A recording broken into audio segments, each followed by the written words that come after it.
여러분들은 혹시 신앙생활 하시면서 하나님이 쓰시는 사람은 어떤 사람일까 생각해 보시는지 모르겠습니다. 저는 사실 제가 신앙을 제 스스로 가려고 한 것이 아니었기 때문에 끊임없이 제 자신에게도 질문을 던진 것이 이 질문입니다. 하나님은 어떤 분을 쓰십니까? 제 같으면은 제 같은 인간을 안 쓸 것 같은데 하나님은 혹시 실수하지 않으셨습니까? 라는 생각을 지금도 하고 있어요. 그렇잖아요. 대기업이나 어느 직장에서나 심지어 우리 복지기관에서도 직원을 뽑을 때에 선별해서 신중하게 뽑습니다.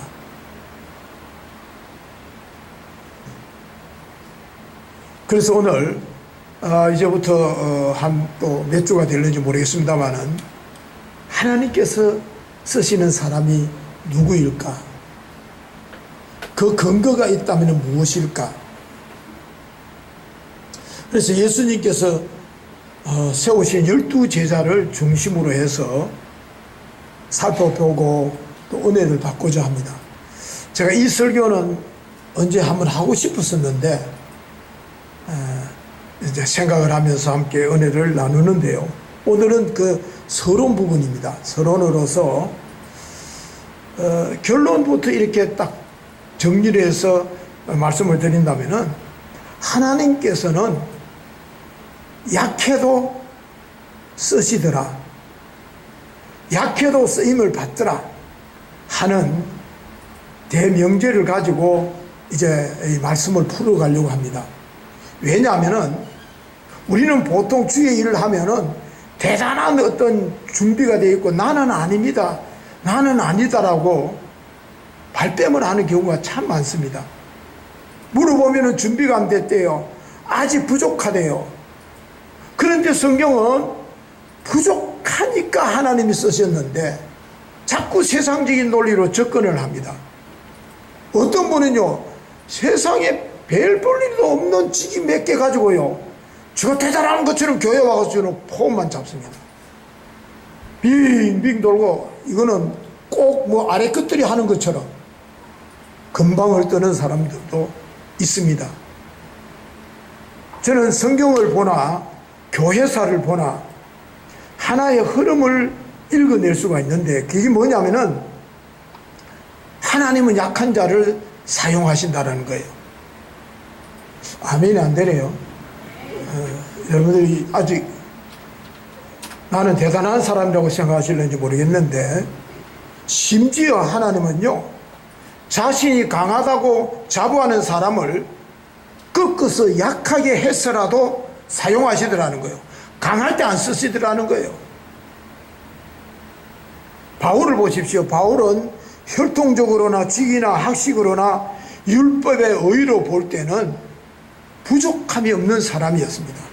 근데 하나님께서 그를 쓰실 때 어떻게 쓰시느냐? 그대로 안 쓰시요. 왜냐하면 그대로 하면은 교만해 줄 수 있는 잠재적인 요소를 갖고 있기 때문에 그것을 제거합니다. 그래서 그가 평생을 두고 가시로 여겼던 것을 몸에 두어서 그렇게 해서 약하게 하나님, 그 바울이 스스로 고백하도록, 하나님은 약한 데서 강하게 하시는 하나님이다라는 것을 바울이 스스로 고백하도록 해서 사용을 하시더라는 거예요. 그러니까 한마디로 하나님 앞에서는요, 약해도 쓰임받을 수 있고요, 또 약해야 쓰임받을 수 있는 게 하나님. 믿습니까? 세상의 눈으로 보면은 여러분들이 예수님의 제자들은 정말로 별 볼 일 없고 보잘것없는 사람들이었습니다. 부족한 사람들이었어요. 그래서 미국의 어떤 경제학자가요, 요즘으로 만일 면접을 한다면 예수님의 12제자들은 서루천정에서 끝난다는 거예요. 서루천정에서 끝난 제자들이라는 겁니다. 그런데 예수님께서는 이 같은 제자들을 통해서 복음을 전하셨고 땅끝까지 교회를 세우시고 하나님의 나라를 이루어 가시고 강한 자를 부끄럽게 하시고 능력 있는 자들이 이루지 못한 일들을 그 제자들을 통해서 이루어 가시더라는 겁니다. 그러므로 약한 우리들도 사명을 이루지 못할 이유가 없다라는 거예요. 핑계할 이유가 없다라는 거예요. 그래서 예수님의 제자들을 보면 첫 번째요, 제자들은 초인적인 사람들이 아니라 범인들이었습니다. 평범한 사람들이었습니다. 그들은 갈릴리 어촌의 평민들입니다. 소박하고 평범하게 살던 동네 아저씨들이었습니다. 그런데다가 삶의 연륜이 쌓일 만큼 연령대가 높지를 않았습니다. 제일 어린 요한 사도는 요즘으로 나이를 따지면 고등학교 2학년 정도의 10대 후반의 나이였습니다. 그리고 그 중에서도 꽤 나이가 좀 들어 보이는 베드로는 예수님과 동년배로서 30대 초반입니다. 나머지는 다 20대들이었습니다. 세상 물정을 잘 모르는 그런 젊은이들이었습니다. 예수님께서는 성숙하고 완벽하고 갖추어져 있는 사람을 사용한 것이 아니라 미성숙한 사람들을 부르시고 그들을 통해서 놀라운 일들을 하시기를 원하셔서 부르셨습니다. 그래서 오늘 본문에 제자들이 예수님을 따라다니다 보니까 자신들이 부족하다는 것을 그들이 스스로 느끼게 됩니다.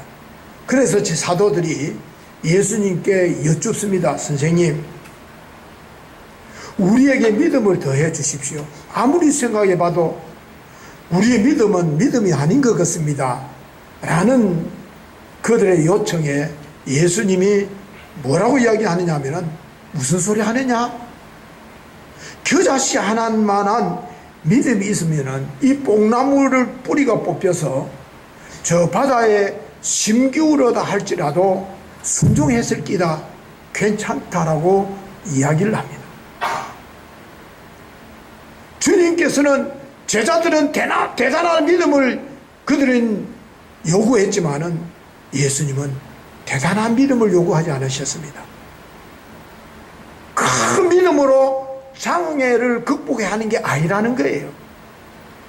지극히 작은 믿음을 제자들에게 요구하셨습니다. 이 지극히 작은 믿음만 있어도 하나님의 일을 하는데 너희들이 나를 따르고 내 제자가 되는데 조금도 부족함이 없다, 충분하다라고 말씀하신 거예요. 저는 이 말씀을 묵상하면서 참 위로가 되었어요. 아, 그렇구나. 우리 주님께서는 미숙한 사람들, 그 미숙한 작은 믿음을 사용하셔서 위대한 일을 이루어 가시는 분이구나. 그래서 저 스스로도 자신감을 가지게 됩니다. 목사님, 이제 나이 목사님 70인데 뭘 그렇게 또 하려고 그러십니까? 나이를 좀 아셔야지요. 젊은이들도 하는 소리에 위축될 때가 많았는데 아니구나. 하나님은 부족할 때 쓰시는구나. 그러므로 부족하다 핑계로 주의 일을 방관하거나 구유권을 있다라는 것은 마귀의 유혹입니다. 여러분들이 하나님께서 여러분들에게 직분을 주셨는데 그분 앞에 섰을 때 니 뭐하다 왔노? 뭐하다 왔노? 폰만 잡다 왔냐?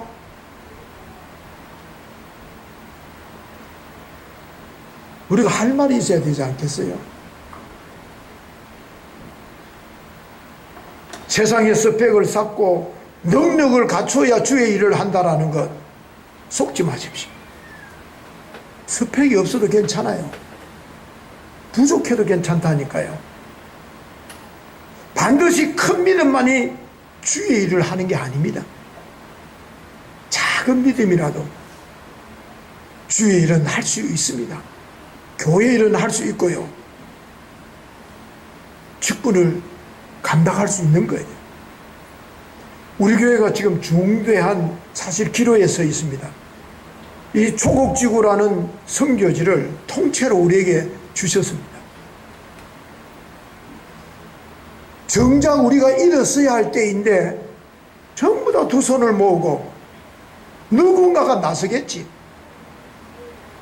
하나님이 종을 세우겠지. 아니, 보내주시겠지. 무관심합니다. 그러다가는 이 교회는 사실 우리들만의 교회로 끝날 거예요. 여러분들, 예수님의 제자들이 결코 무슨 대단한 일을 한 것이 아닙니다. 성경을 보면 예수님께서 제자들에게 야, 이 큰 무리들이 그냥 집에 보내야 되겠냐, 너희들이 어떻게 좀 먹을 게 있는지 한번 챙겨보라는 말을 예수님이 던집니다. 그럴 때 제자들이 수근수근 하더니 기껏 가져온 게 뭔 줄 압니까? 보리떡 5개, 물고기 2마리를 가지고 주님 앞에 가지고 나왔습니다. 그것도 자신들의 것이 아니라 어린 아이의 것을 가져다가 예수님 앞에 바칩니다. 그런데 그것으로 예수님은 기적을 나타내 보이십니다. 보리떡 5개, 물고기 2마리는 누구나 건넬 수 있는 그야말로 작은 것입니다. 그래서 제자들도 좀 미안했는지 주여 이것이 있겠습니까? 이게 되겠습니까? 라는 질문을 예수님께 던질 정도입니다. 그들에게는 그런 믿음의 제자들이었습니다. 그런데 그 부족한 제자들의 보리떡 5개, 물고기 2마리를 가지고 기적을 일으켰습니다. 예수님은 제자들에게 처음부터 대단한 것을 요구하지 않았었습니다. 그러면 우리들 역시 지극히 작은 것, 그거 붙들면 돼요. 지극히 작은 것, 그거 주님께 드리면 돼요. 그럴 때 주님이 쓰신다라. 주님은 이 같은 믿음을 통해서 교회를 이루어 가시고, 이 같은 믿음을 통해서 하나님의 역사를 이루시고 하나님의 나라를 건설해 간다라는 사실을 꼭 기억할 수 있기를 바랍니다. 두 번째입니다. 제자들은 평범하다 못해서 결함투성이가 제자들입니다. 그런데 거센 갈릴리 풍랑 앞에서 무서워 벌벌 떠는 제자들입니다. 그들이 누구입니까?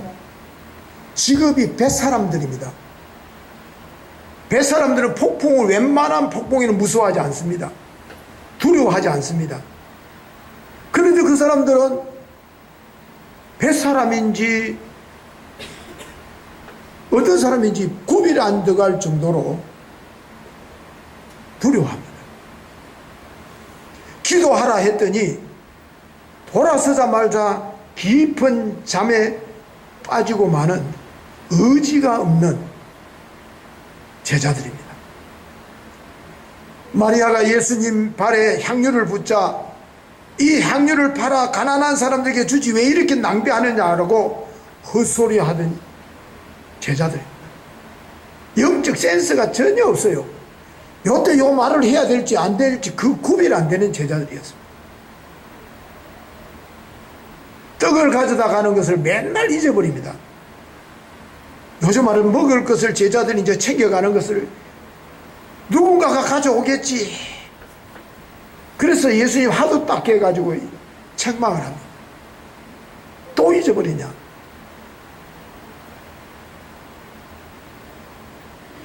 어떨 때는요, 순종하지 않는 마을에 들어갔습니다. 예수님을 누구도 영접하지 않냐고 그 동네가 못되게 구니까 제자들이 예수님께 말합니다. 주여, 이 동네에 불을 확 내려가지고 막 면해 보십시다. 저주의 말을 서슴지 않았던 제자들입니다. 날 때부터 소경인 사람을 보자. 지금 무슨 죄로, 누구의 죄로, 자기의 죄로 소경이 됐는지 그릇된 생각을 품고 이야기를 합니다. 성경을 잘 읽다 보면요, 제자들이 이런 오합지졸도 아니고 우둔한, 그래서 평범하기도 보다는 결함투성이의 제자들이라는 것을 성경을 읽다 보면 알 수가 있습니다. 그러나 이들의 나약함과 허물은 예수님의 가르침을 받고 또 훈련과 연단을 거쳐서 하나님의 교회를 세우는 원동력이 됩니다. 정말로 허물도 많고 결함투성이었지만은 예수님께서는 그들의 반대면은 순수하고 단순하고 소박하고 열정적인 것을 본 것 같아요. 장점을 예수님이 아마 단점보다는 그 장점 보시고는 쓰시지 않으실까. 여러분, 우리들도 결함이 많습니다. 그러나 저와 여러분들이 하나님 쓰시기에 좋은 면을 갖고 간다면은 얼마든지 하나님께서는 우리를 크게 쓰실 것입니다. 그래서 결함이 문제가 아닙니다. 실수가 많은 것도 우리를 넘어뜨릴 수 없습니다. 우리를 주저앉힐 수 없습니다. 그러므로 여러분들이 나 아니야 속단하지 마십시오. 지금 저와 여러분들의 결점을 절망적인 결점이라고 생각하는 것은 마귀의 유혹입니다. 저와 여러분들이 부족하지만 주님의 손에 온전히 붙들리기만 하면은 놀라운 변화의 사람이 되고 능력의 사람이 되고 오고 가는 세대들에게 자랑거리가 되는 하나님의 일꾼이 될 줄로 믿습니다. 저는 우리 교회가 20년의 역사를 가지고 있습니다. 20년의 역사 정도 되면은 우리들이 스스로 회자되는 자랑거리가 있어야 되는 겁니다. 우리 교회에 어떤 분이 계셨기에 그분의 눈물이 있었고 그분의 헌신이 있었고 그분의 땀 흘림이 있었기에 오늘 우리 좋은 교회가 있었다라고 간증할 만한 사람이 있어야 되는데 아직은 모르긴 해도 언젠가는 그러한 분들이 우리 가운데서도 일어날 줄로 믿습니다. 제자들은요, 한마디로 진흙과 같은 존재들이었습니다. 진흙은 찾아가지고요, 주무르면 무엇이든지 빚을 수 있는 게 진흙입니다. 하나님은 우리의 토기장이라 토기장이가 제일 다루기 쉬운 게 진흙입니다. 진흙은 최상급의 흙은 아니지만은 만지는 대로 변화될 수 있는 게 장점이 진흙입니다. 그래서 우리가 별 볼 일 없는 진흙과 같은 존재라 할지라도 우리 주님의 손에 온전히 들여지기만 하면은 주님이 쓰시기에 필요한 능력의 사람들이 되어서 쓰임받을 줄로 믿습니다. 그러므로 나는 결점이 많은 것들이 오히려 하나님이 쓰시기에 합당한 사람이라는 것으로 위로받고 나아가는 여러분들이 되시기를 바랍니다. 세 번째는 제자들은 결함도 많았지만은 앞서 조금 언급을 했습니다만 장점도 있었습니다. 그 장점이 뭐냐면은 배우려는 겸손함이었습니다. 실수가 많다라는 것은 결함이 많다라는 것은 자신이 부족하다라는 것을 잘 아는 거예요. 자기가 완벽하지 않다라는 것을 잘 알거든요. 문제를 일으키기도 하지만은 그런 사람은요, 지적해주면은 순순히 받아들입니다. 실수할 때마다 일일이 지적해도 그 말을 잘 듣습니다. 욕을 해도 그냥 넘어갑니다. 근데 세상에서 가장 상대하기가 힘든 사람이 어떤 사람인 줄 압니까? 완벽하지 않으면서도 자기가 대단한 존재인 줄 알고 착각하는 사람. 자기는 문제가 별로 없는 사람으로 착각하는 사람입니다. 그런 사람들은요, 무슨 말을 해주려고 해도 못 해줍니다. 잘은 못했다면 큰일 납니다. 들으려 하지도 않고 자신이 옳다라고 우기고 항소 고집부립니다. 그러다가 자존심을 막 건드린다라고 어쩔 줄 몰라 합니다. 그러나 예수님은 그런 사람을 세우지 않으셨습니다. 결함이 많기 때문에, 부족하기 때문에 배우려고 하는 겸손한 사람들, 그 사람들을 제자로 삼으셔서 일꾼으로 세우시더라고요. 그래서 여러분들 평범해도 괜찮습니다. 결함이 있어도 괜찮습니다. 단 한 가지, 그러기에 나는 배우려고 하는 겸손함이 있으면 됩니다. 하나님께서 그런 사람을 겸손한 사람은 항상 낮은 곳으로 내려가기를 좋아합니다. 그래서 우리 주님은 마음이 높은 데 있는 사람 쓰시지 않습니다. 내버려 두십니다. 그러므로 우리가 마음을 늘 낮추는 거예요. 사람들은 꼭대기를 좋아하고 정상을 좋아하고 높은 곳을 좋아하고 1등이 되기를 좋아하지만은, 여러분들 그런 사람 한번 만나보십시오. 인간미가 없어요. 그런 사람 주변에는 사람이 없어요. 왜냐하면 정상이라는 자리는 외로운 자리이기 때문입니다. 그 정상에 오르려면요, 나 외에는 모든 사람들이 적입니다. 경쟁자고 내가 물리쳐야 될 사람들이기 때문에 인간관계를 제대로 몰라요. 그래서 하나님께서 이런 사람을 쓰시기보다는 결함이 있는 사람을 선호하신다라는 거예요. 여러분들이 낮은 곳에는요, 수많은 사람들이 붐비는 곳입니다. 사람 사는 냄새가 풋풋하고요, 더불어서 살아가는 삶의 맛이 무엇인지를 음미할 수 있는 곳이 그곳입니다. 이런 곳에 주님께서 우리를 부르셔서 보내시는 거예요. 그들에게 빛이 되어주라, 소금이 되어주고 좋은 이웃이 되어주라고. 그래서 우리를 부르셨습니다. 부르셔서 가진 자, 못 가진 자, 있는 자, 없는 자, 배운 자, 못 배운 자 구별하는 세상에서 살지 말고 함께 그들과 어울려서 웃고 웃는 그런 세상을 만들려고 우리를 부르셨습니다. 이 땅에서 하나님의 나라를 경험할 수 있도록, 사람이 사람답게 살아가는 세상이 누릴 수 있도록, 항상 나보다도 나만을 낮게 여기며 살만 나는 세상을 너희들이 좀 만들어 가라고 우리를 그래서 부르신 거예요. 그래서 그 부르심을 받은 제자들에 의해서 보십시오. 추릉승과 같은 로마의 대제국을 멸하게 합니다. 황제도 귀족들도 성주들도 다 무릎 꿇게 하였습니다. 하나님의 나라가 이루어지게 한 것입니다. 그런데 교회가 언제 타락을 합니까?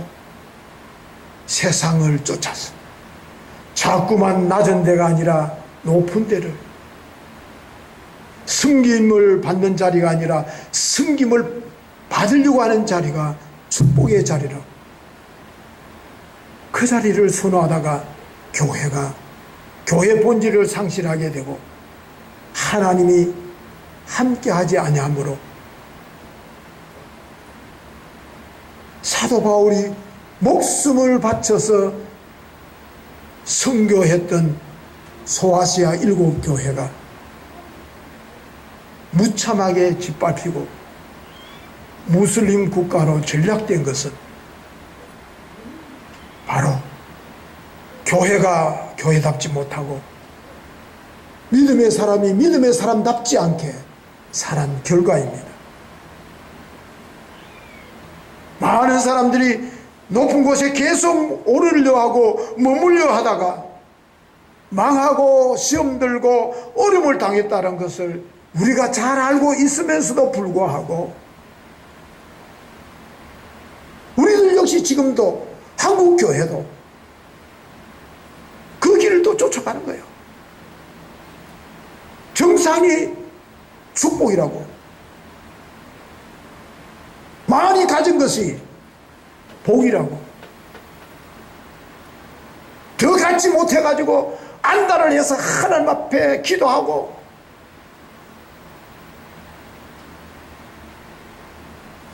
이거는 아니지 않느냐. 여러분들이 바다가 모든 시내의 왕이 된 것은 골짜기의 물, 개천의 물, 크고 작은 지류들의 강들이 다 가장 낮은 곳으로 흘러가다 보니까 바다로 흘러가듯이, 이것이 삶의 지혜고 이것이 역사의 원리이고 이것이 정치의 원리입니다.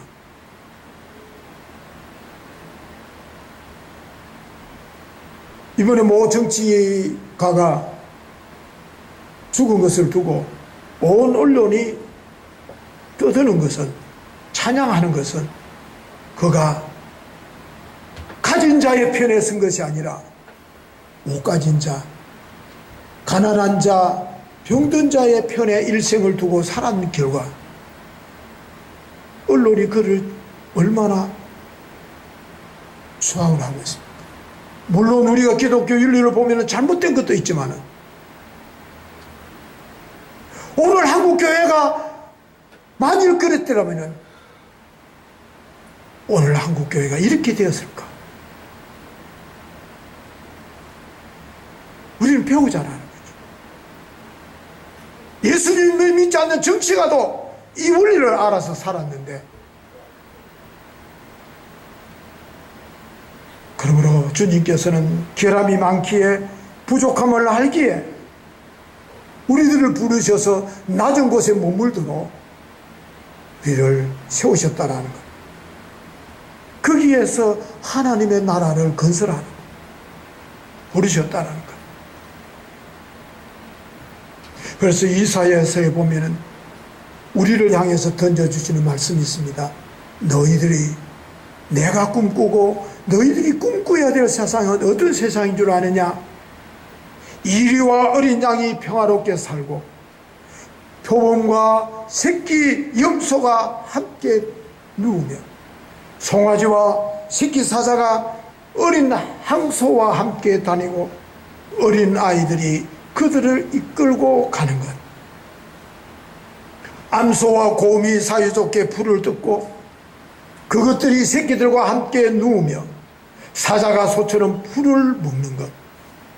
젖먹이가 독사의 구멍 앞에서 장난을 치고 어린아이가 살모사의 굴에 손을 넣어도 해함이나 상함이 없는 그때 하나님의 거룩한 산 어디에도 그들을 해치거나 다치게 하는 자가 없는 그 세상, 물이 바다를 덮음같이 그 땅에 여호와를 아는 지식이 가득 넘치는 그 땅, 그 땅을 하나님께서 원하시고 우리에게 그 땅을 이루라고 부르셨다는 것. 나만 잘 살고 나만 어떻게 해서라도 부를 누리고 교회에 어떻게 되든지 가난한 이웃들이 어떻게 고통을 당하는지 안쪽에도 없고 산다면은 그게 부름받은 사람의 삶일까 고민해 보면서 우리의 부르심은 이 같은 나라를 우리들이 사는 세상에, 우리 이웃들에게, 우리 교회에, 여러분들의 가정 위에 이루어 가시기를 원하셔서 부족한 저와 여러분들을 부르셨다라는 것 꼭 잊지 않고 살아가는 저와 여러분들이 될 수 있기를 주님의 이름으로 축원합니다. 기도하시겠습니다. 주님, 약해도 쓰임받는 것은 그러기에 겸손하고 그러기에 순종할 줄 알고 그러기에 감사할 줄 알기에 배고픈 사람의 심정을 알기에 병든 사람의 고통을 알기에 옥에 갇힌 자들의 서러움을 알기에 내 나라를 너희들이 이루어라, 이 땅에 이루어 가라고 우리를 부르셨다라는 것 꼭 기억하며 이 시대에 하나님 앞에 합당하게 쓰임받는 우리 모든 믿음의 권속들 되게 하여 주옵소서. 예수님의 이름으로 기도하옵나이다. 아멘.